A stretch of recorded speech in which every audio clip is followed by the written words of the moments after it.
spider curl off a bench, cables, and then we're gonna go right into skull crushers. Same bench, same setup, so it makes it really easy. What I'm gonna do with a lot of my supersets for your videos is I'm gonna make this as simple as possible. So there's not a lot of changing from machine to machine. Make it as easy as possible. So if the gym is busy, you can just stay in one spot. Get yourself an incline bench. Put a little bit higher than 45. You're gonna get yourself at an angle like this, and you're just curling right up. Again, you're curling and you're driving with that part of the wrist.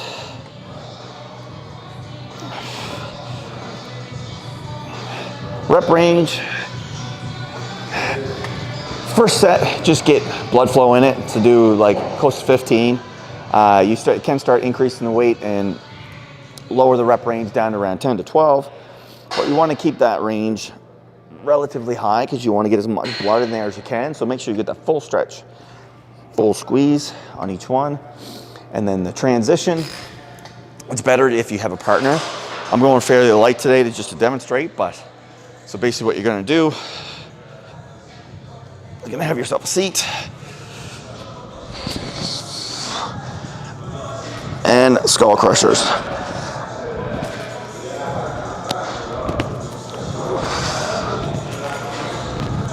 Again, making sure that it's full stretch at the bottom, full extension, and your elbows are always pointed at the ceiling. So if I start to go like this, you're gonna crack yourself in the head with that cable. And that's what you don't wanna feel. So it's going straight up behind your head.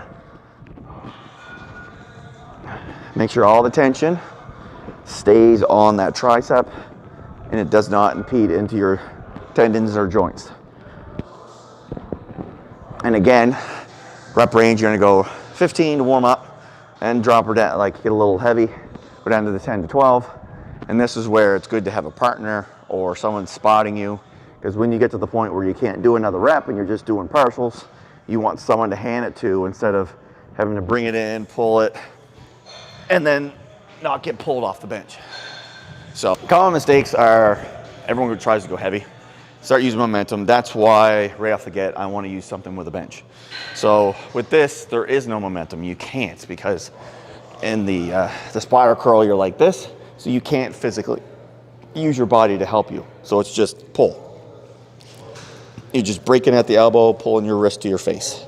So there's nothing you can do. You'd have to stand straight up.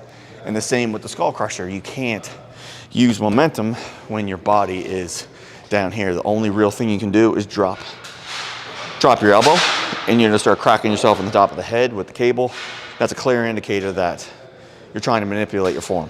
And when your form gets manipulated, that transfers all the weight from the muscle onto the joint. And then you're just running the risk of injuries, and it's stuff that you don't want to happen. So the big thing and the benefits with this is, and I've mentioned it before, is you want to think of your arms, because arms get used in big lifts with other body parts. So triceps with the shoulder press, bench press, all these presses, your triceps are getting used. Same with biceps, it's getting used with all your pulls, your big pulls, like your bent over row, one arm row, your biceps getting used. So with this day, if you're just doing an arm specific day, you want to do more higher rep, more volume, and just get as much blood in there. So think of your arm, the bicep and the tricep, as a balloon, and you just want to keep blowing that air into the balloon and expanding. So the more blood, the bigger the muscle. It's just, you're gonna make those micro tears, you're gonna increase the muscle mass that way, instead of always putting pressure on the joint, because you're not letting your CNS, your central nervous system, time to recover and relax. So this day, I call it a pump day. So it's just a little bit lower weight, higher volume, a little bit higher in the rep range, but it's just get as much blood into the muscle as possible to build up those arms. So obviously it's benefited me in my career. Arms are one of the things that has gotten pretty sizable and when I was a pro. So that's the way I've always trained my arms. Even since I was an amateur, I did it with this kind of mindset. So Give it a whirl on your next training day, and give the feedback.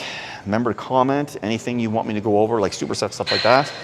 Drop a comment, and as well as I do have personal training online. I have an online app, so if you're guessing about personal training and stuff like that, it's because basically this is a showcase of what I do with my clients. Definitely drop a comment. We'll start messaging each other, maybe through my email, and hopefully get you set up in long-term goals. All right, peace.